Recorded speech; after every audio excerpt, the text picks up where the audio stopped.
My fellow Americans. Well, I'm not a crook. I've earned everything I've got. A man holds in his mortal hand the power to abolish all forms of human poverty and all forms of human life. It's one small step for man, one giant leap for mankind. One day live in a nation where they will not be judged by the color of their skin, but by the content of their character. He says, "Now I am become death, the destroyer of worlds." It was a very interesting thing. This is going to be a little bit different from our usual first for us. Normally what I do is I just stitch in a bunch of shit later on, and we watch the videos, and then I just throw the videos on. But today we're gonna, you're gonna be with us.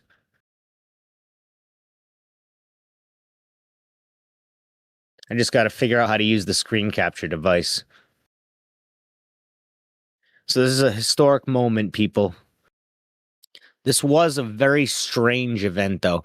I'm going to go out on a limb and say this was one of my favorite things that's ever happened in Trump's entire term, both in office now and in office before. All right. You tell me if you want to pause it, or I'll pause it, but we'll talk about what gets said. Everybody listening,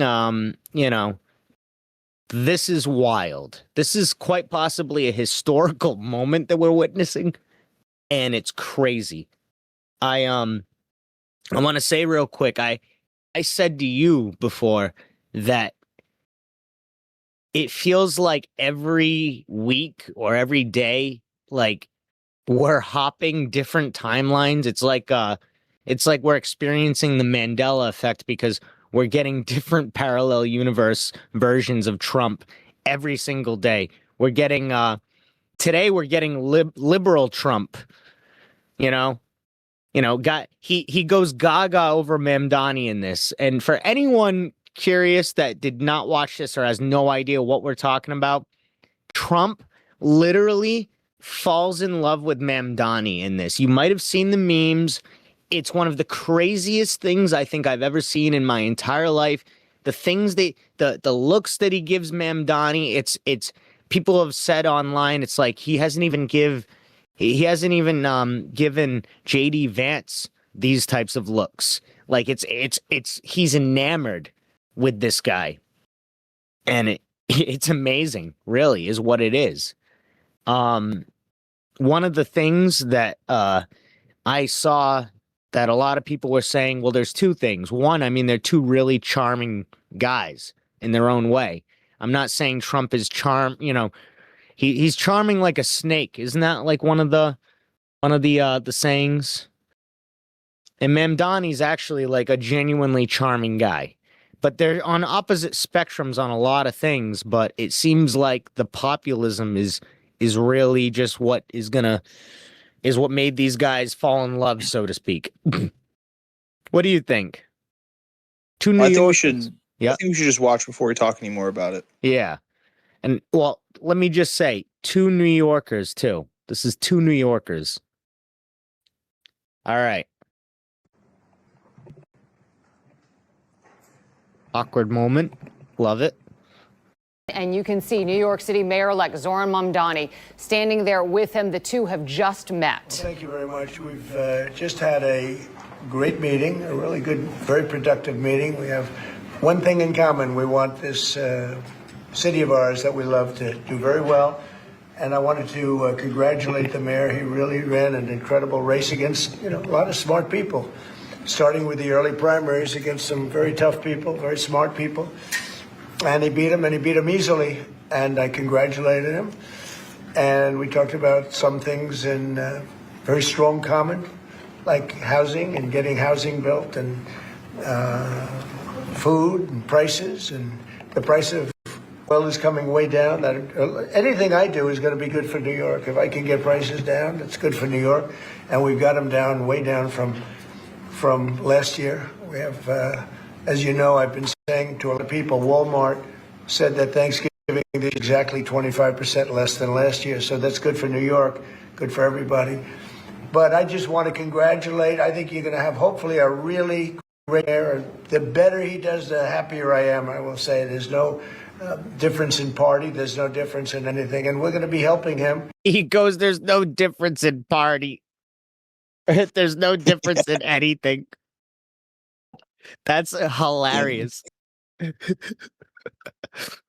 Is this why Marjorie Taylor Greene resigned today? I thought she already resigned. Was that today? I think she officially did today. Like today, she officially put in her resignation. And I feel like it was also because of this. It wasn't just because Trump called her a traitor. I feel like it was because of this. But him saying there's no difference in party is one of the funniest things I think I've ever heard him say, ever. He goes, yeah, there's no difference in party. I'm worried that she resigned because essentially she was warned in a way that she had to accept. I mean, that's probably also what goes into it. I mean, look at everything. Like she was going to fight. Yeah. I think she was definitely warned, probably. I think still fight though. Yeah. She was talking about getting security teams and shit like that, which is kind of crazy. That's a little weird. Well, she wanted to because of all the shit that she was saying, Yeah. All right. Let's keep it going. There's no difference in party. Everybody remember that. With Trump and Mamdani, there's no difference in party there. That's what Trump just said. That's a quote from him. To make. Well, I think what he meant though is that in terms, and not to defend this piece of shit, this real jerk, not to defend him, but I think means that we're gonna work together. The way supporting New York, trying to fix New York, there's no difference there in party. Yeah, everybody wants New York to get built up and be better. Yeah. No, I get that. And they're willing, and like you said, they're willing to work together. And yeah. It sounds silly at the shallowest level. Yeah. I'm only making fun of him because it's easy to make fun of, Trump. Yeah. But it's honestly a truly crazy moment. It is. And it's great. I think we'll watch more, but I got a vibe from Trump from this. A positive vibe from him. Positive vibe? Not even positive, just that tips me off to something I think might be a fact about him. You want to dive deeper into that or get into that later? Let's watch it a little bit more. All right. Dream come true, having a strong and very safe. And I also love that he said we're going to make people's dreams come true. It was hard to hear that, but that's what he just said. We're going to make people's dreams come true. That's another quote out of the president's mouth. We're going to make people's dreams come true. Like he's living in a Disney movie. Sorry, I just love these things that he's saying. It's amazing. New York, and congratulations. How to watch that. Thank you. I appreciate it. Please.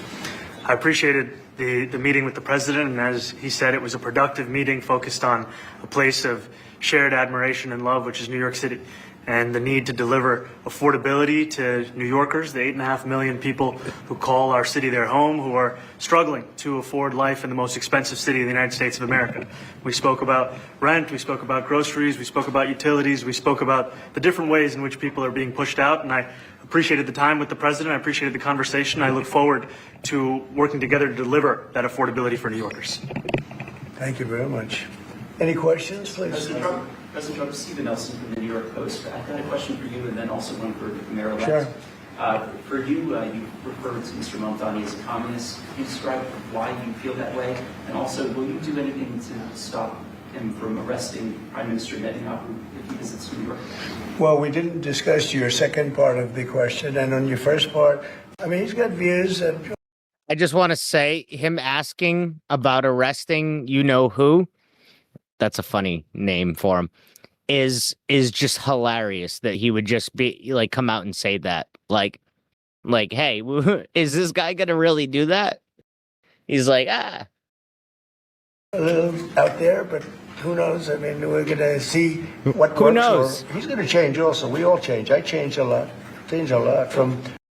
I hate that he says though he's gonna change. I changed, you know. I think that's key. I think that's vital right there. You think Mamdani's bot?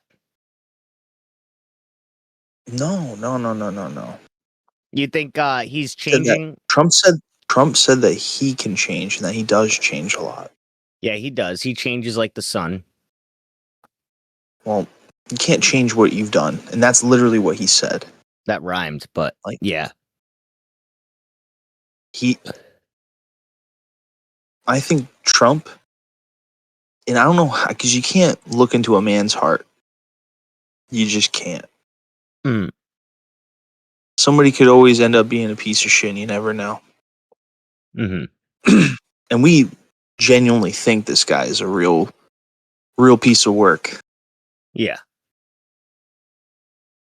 So he's talked before about not getting into heaven or trying to get into heaven and then saying, I don't think I'm going to get into heaven, unfortunately. Yeah. You remember that? Yeah. That happened like a month or two ago. Yeah. I think he's going through it, man. I think he's probably been sick a little bit and he is thinking a lot about his life. Because I think he's also the kind of guy where, like, he was, like, think about how he acts. He probably really tries not to think about death. Yeah. And I wouldn't doubt it if he's doing a lot of things that billionaires do when they're trying to not die. Yeah. Trying to find a way. I think that Trump is coming to the realization that he's not going to be one of the people that lives forever. And you think And he's genuinely thinking, like, damn, what's going to happen to me now? Mm-hmm. And I think that he's trying to do what he can. So there's two options. There's two options. In my opinion, this is the best option. That he's trying to do what he can to not go to hell. that is a great option. But he's already done some pretty bad things, you know? Yeah. Some really bad things.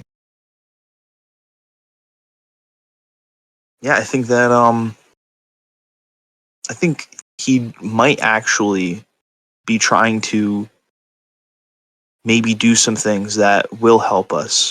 Like, I think we're going to see him do a lot less support of like these racial things and like the hard right bullshit. I think he might hijack the Republican Party and hijack all the normal people to not focus on these like stupid problems. Mm-hmm. Not even in like, not like he's the best guy in the world, but I just think that for his own reason of trying to not go out as a villain, he might try to do a 180 at the last second. And it goes along with the Epstein files.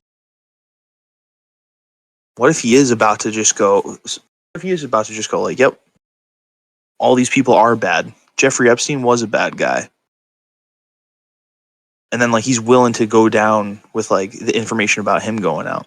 But that goes into part 2. Yeah. That goes into part 2. Part 2 can exist without part 1. Mm-hmm. So if that's not what happens with Trump, part 2 can still happen for him, which is he's making a deal with the Democrats for them to not persecute him Oh shit. and to just literally go along with whatever they want. And because like he said, like, I could become a president if I was in the Republican Party, it would be easy. So he did it. But he's always been friendly with their Democrat side. Yeah. Well, So I think he that- used to be a Democrat. Excuse me. Yeah, I think he's just going to hijack the Republican Party again, which is kind of what he's done the whole time. Mm-hmm. But he's just going to steer them toward, I guess, normalcy, more normalcy, Mm-hmm. inadvertently. I think that's amazing if that were to be the case. And I think also, like, just going down, if he thinks it's not going to go his way, in the last second, he's going to do what he can to set the Dems up. He's going to do what he can to cut deals to not go to prison. Mm-hmm. While also, he could be snitching. He could be straight up like, guys, I'm going to be the one who cooperates the most in this whole thing. Now he's going to give everything he has. Yeah. That could happen. I don't know if he's going to do that though. He probably doesn't want to give everything he has because that's going to just make him seem worse, and he's trying to go out good. I mean, I think that no matter what, we're going to see this as him playing an angle. So no matter what. Yeah, but I think part one is a big possibility. He might be trying to go out good. I think he might be trying to do the right thing in a way that he believes is the right thing. Yeah, which I think is also crazy because I think he accepts and knew for the whole time he was just being an asshole and just being a villain. I mean, look at that. Like, face. It's obvious. We know that.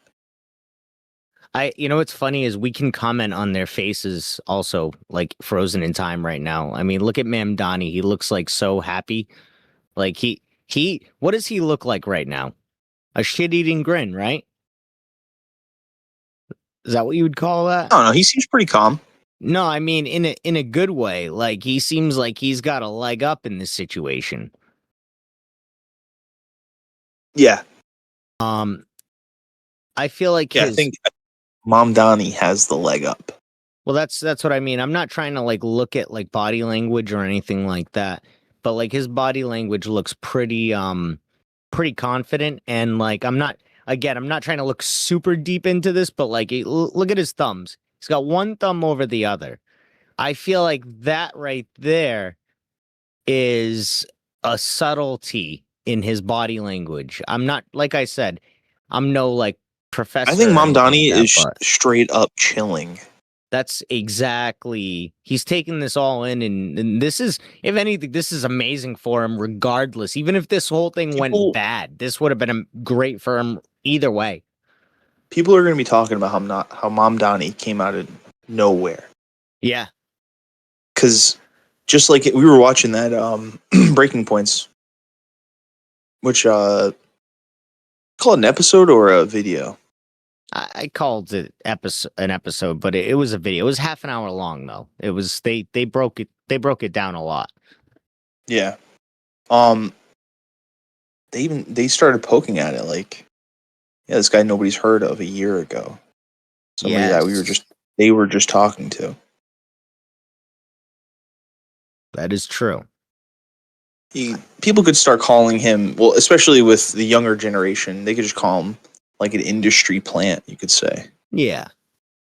Well, that's where people talk about how wealthy his family is. Well, there's a donor too that we talked about, or like somebody that's like related to him. That's not it's not the best sign, but it's probably the only red flag, and for there to be so many green flags, and for there to be just one pretty big red flag, that's not the worst thing, Yeah. I don't know. All right. Let's see what Trump's saying. He's like, everything's going great. I love this guy. So good. He's amazing. I love him so much. I want him like to be in the Oval Office every day. I love this guy. When I first came to office, it's now quite a while ago. It's quite a while. My first term was great. We had the greatest economy in the history of our country. We're doing even better now. We're doing much better now than we did even the first term. And I can tell you some of my views have changed. And we had discussions on some things. I'm not going to discuss what they were, but that I feel very confident that he can do a very good job. I think he is going to surprise some conservative people, actually. And some very liberal people, he won't surprise them because they already like him. And Mr. Mamdani, The way he just looked up at him, dude. I got it. Yeah. Let me just like go back to that. And, hold on. It sounds like yeah, very good job. I think he is going to surprise some conservative people, actually. Look at him. And some very liberal people. He won't surprise them because Look at that. Look at that face. He looks so happy. He's like, hey, I love this guy. They already love him. He's like, I love this guy. Look at that face. He's intrigued. That's the face of intrigue. Right? Wouldn't you say? Yeah, I think that that Trump knows that this is the next big politician in the country.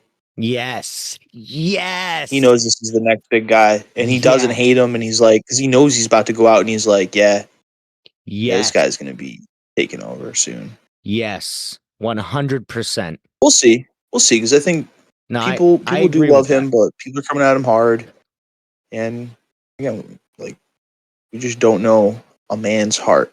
We don't know a man's heart. All right. What? All right. Let's see what he says. So look at those eyes, though. He's just so like he's enamored. Look at that. Look at that smile. There it is. There it is. There's the eyes and the smile. Mr. Mamdani, Trump's a handsome guy. I like how he kind of look at this. He kind of looks like he realized how much he smiled and he got embarrassed about it. Look at his face.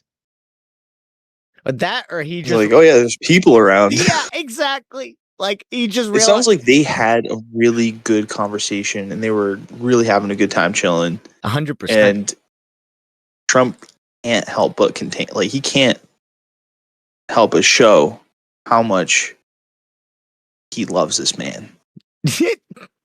This is the son he never had. This is exactly he looks at this guy, this man who also grew up in New York from a completely different type of background from him. And he says, this is the son that I never had, but I've always wanted. That's what he's thinking. And you know what? I noticed this is an embarrassment about the smile. What this is this is disgust for a reporter speaking to him is what this is. He immediately He's just like, oh yeah, time to talk to these people. Yeah, exactly. He's just like, all right, this fucking guy. Well, what's he talking about What again? are they gonna, yeah, what's the next? Because he pretty much just answered. He's gonna just like go on to the next thing. Like, all right, what's the next thing I have to maneuver? Maneuver. Oh shit. Sounds like you had a productive discussion, but just days ago you referred to President Trump as a despot who betrayed the country. I hope you leave in when I said Trump was a handsome man. Did you see that though? Wait, the reporter asked him. He goes, just days ago you called Trump a despot, and then Trump laughs. Yes. I love this part. Me too. I love what he says back. Night here and accused him of having a fascist agenda. Are you planning to retract any of these remarks in order to improve your relationship? I think both President Trump and I, we are very clear about our positions and our views. And what I really appreciate about the president is that the meeting that we had focused not on places of disagreement, which there are many, and also focused on the shared purpose that we have in serving New Yorkers. And frankly, that is something that could transform the lives of the 8.5 million people who are currently struggling under a cost of living crisis, with 1 in 4 living in poverty. And the meeting came back again and again to what it could look like to lift those New Yorkers out of struggle and start to deliver them a city that they could do more than just struggle to afford it, but actually start to live in it. And I've been called much worse than a despot, so it's not that insulting. Struggle and start to deliver them a city that they could do more than just struggle to afford it, but actually start to live in it. And I've been called much worse than a despot, so it's not that insulting. Maybe I think he'll change his mind after we get to working together. Yes, please. Mr. President, from MTV Lebanon. Good. I would like to ask you a question about the Middle East regarding Sure. you said Somebody also says didn't he call you a fascist? And he's like, don't worry about it. I get it. I think that might be this guy. And Lebanon now is the final unresolved after Gaza and That or it Syria. comes later. Given your assessment, like what you say for the Lebanese today, it's the independent state of Lebanon, and what is your next move to push toward disarmament? Sure. Well, we are pushing for total disarmament of Hamas and, frankly, everybody else. And we actually have peace in the Middle East. As you know, the King of Saudi Arabia just left yesterday. We have peace in the Middle East. You know, the King of Saudi Arabia just left the White House yesterday. We got peace in the Middle East, everybody. That's crazy. That is hilarious. We actually have. I think what if because Mamdani's like, I don't know his ethnical background, but he is like of Middle Eastern descent, I do right? believe so, yeah. I think that maybe Trump also, like, he truly wants to actually figure this out. Like, maybe he's like, all right, to not go to hell, I could bring peace to the Middle East. Yo. Let me set up a great Middle Eastern, ethnically Middle Eastern president That is who could also amazing. like garner like more connection to the Middle East themselves. He wants this guy to be the next president that's like Obama, but better than Obama. He wants to Yeah. set Mamdani up as like a future great, not president, but politician. Like he wants to be. I feel like he hates Obama so much that he's trying to feed into the new age one in this sense. Not saying that they're Yeah. completely the same, but like, you know what I mean? That sense of wonderment among the young crowd. Yeah, he's And I'm starting to think that the whole Trump versus Obama thing was some wrestling. well, they did talk at that, what was it? Was it George Bush's funeral? And Kamala Harris kept turning around and looking at them, and they would stop talking, and then as soon as she would like turn forward, they would like be talking again, like laughing and shit, and that was pretty crazy. That's hilarious. Yeah, you remember that they were laughing. It's fucked and, up, but it's hilarious. It is. I don't remember that at all. We should watch that too as like a quick one after. That'd be funny. All right. We had some great meetings, and he's made a contribution toward the United States of more than $1 trillion. We have now over $20 trillion coming into. Talking no about Saudi country's ever Arabia. had anything like that, not even close. If you go to 2 trillion or 1 trillion, it's a lot. We have 20 or 21 trillion dollars. I think that Throw that out there. Hezbollah has been a problem in Lebanon, big problem. We're working with Lebanon. We're working with everybody in the Middle East. That's another thing I think we have in common. We want to see peace in the Middle East, and we actually have now, for the first time, peace in the Middle East after 3,000 years.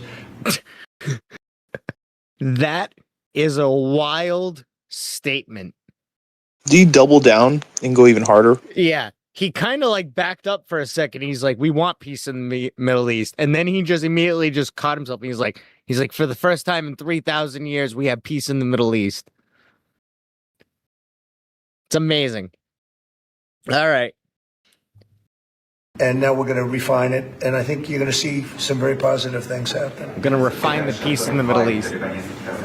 Oh, sure.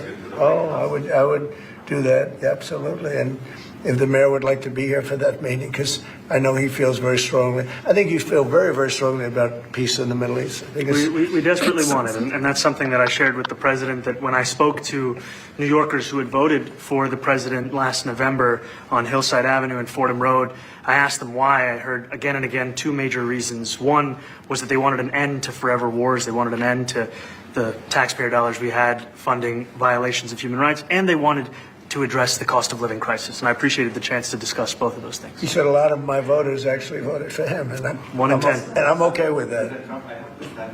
I'll do that. I'll sign it. Give it to me. I'll sign it in a minute. That's pretty good.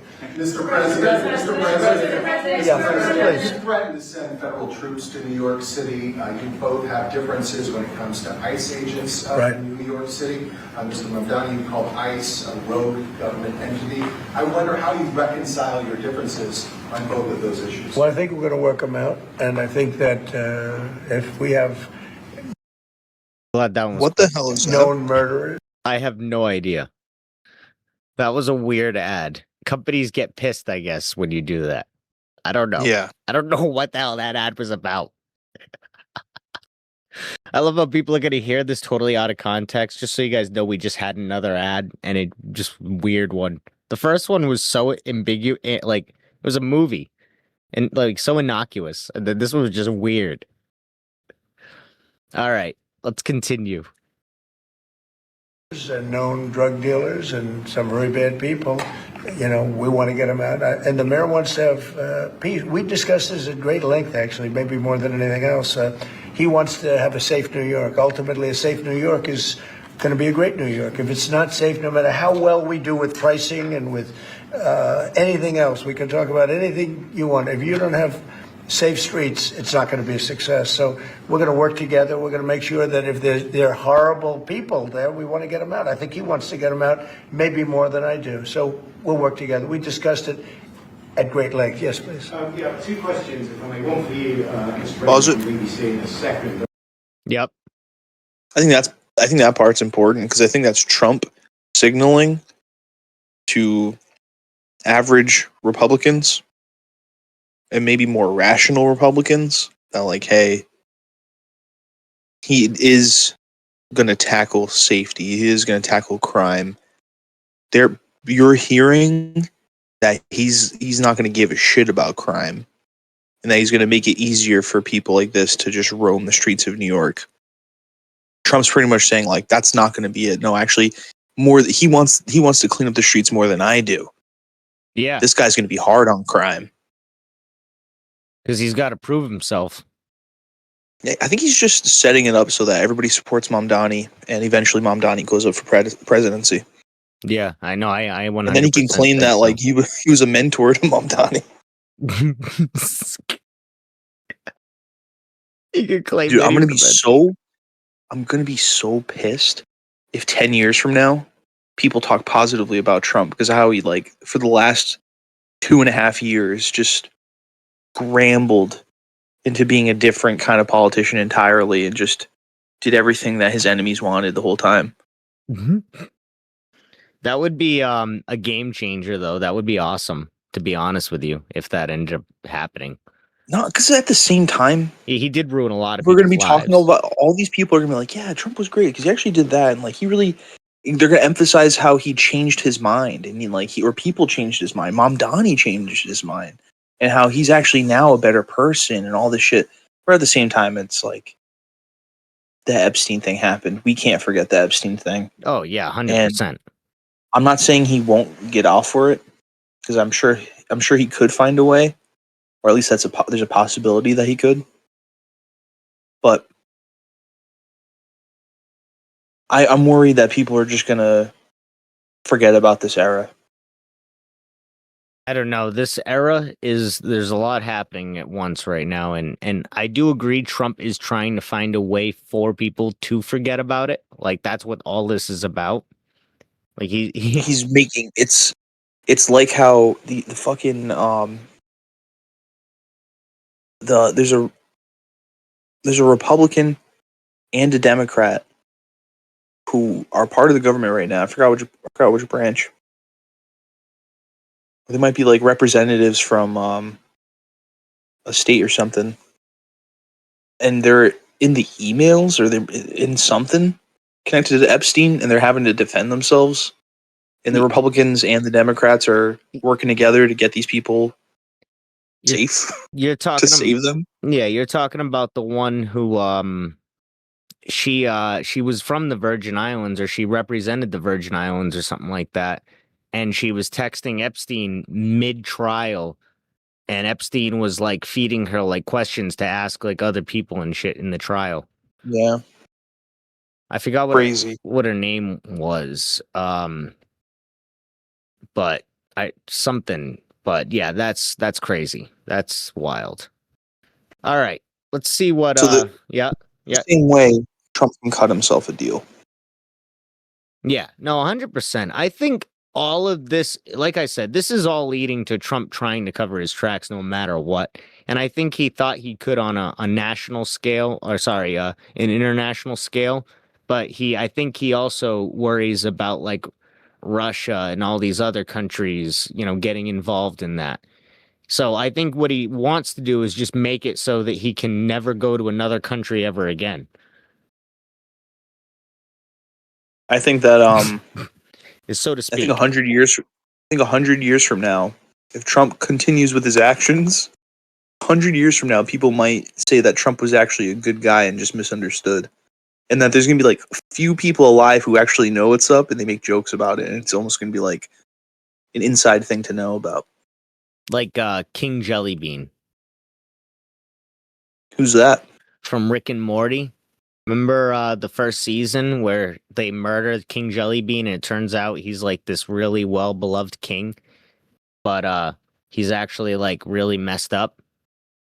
Yeah, he was like a China Morty. Yeah, exactly.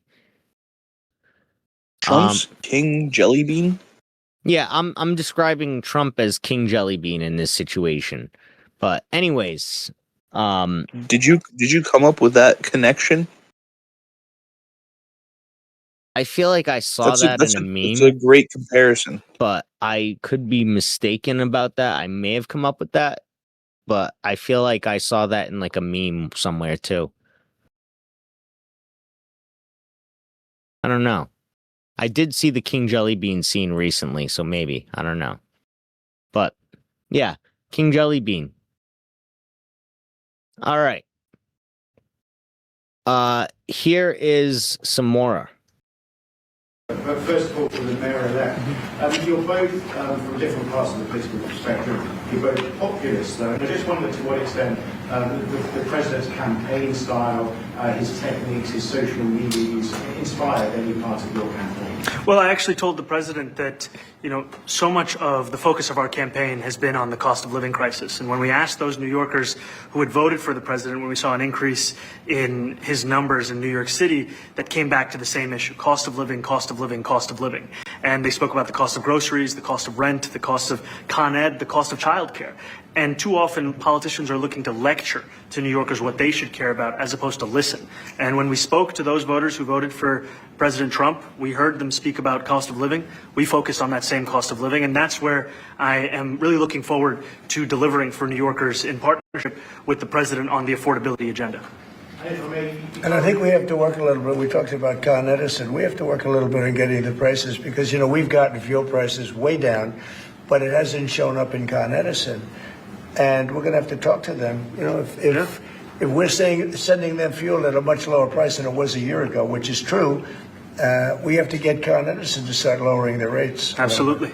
And if I may, last week you told me you were pushing ahead with your plans to sue BBC for up to $5 billion. You're going to speak to Prime Minister Starmer as well. Is there any progress or any updates on those issues? Well, we get along very well with the Prime Minister. We made a deal with UK. I like him. He's a fine person. And, I think they have some big energy problems. They've got windmills all over the place. They're going to have to start using other methods because their energy is out of control. Talking about in the UK, it's out of control. And he's got that problem. He's got a big immigration problem, as you know, and he's got a big energy problem. And we talk about it. He's a good man. Prime Minister's a good man. You had a chance to speak this week. I haven't spoken this week. New car. Have you spoken to President Zelensky, or do you intend to Who? speak to President Zelensky about your plan? Are you going to meet with him? I've spoken with their people. We have a plan. It's horrible what's happening. It's a war that should have never happened. It would have never happened if I was president, and it's a shame. And I thought they should have acted quicker. But it's a cold winter, and a lot of the you talk about utilities, but a lot of the big. I just want to mention something. They're talking about Ukraine, and we both saw this on Breaking Points, but it's hilarious that he's saying all this like they should have done it quicker because he promised it would be over in 24 hours after his presidency.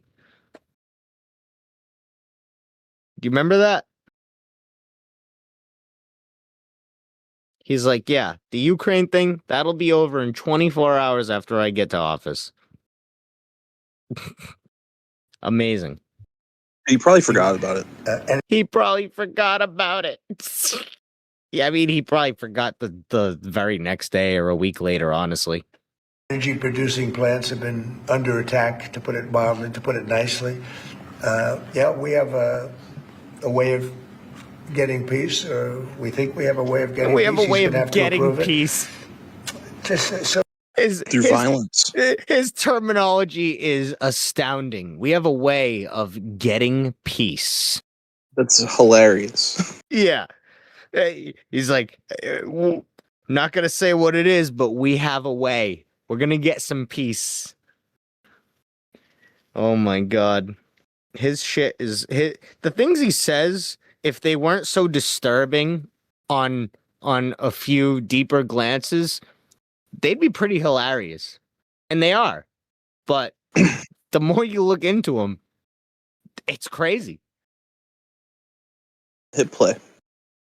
Sad, so many people. You know, last month they lost 25,000 souls.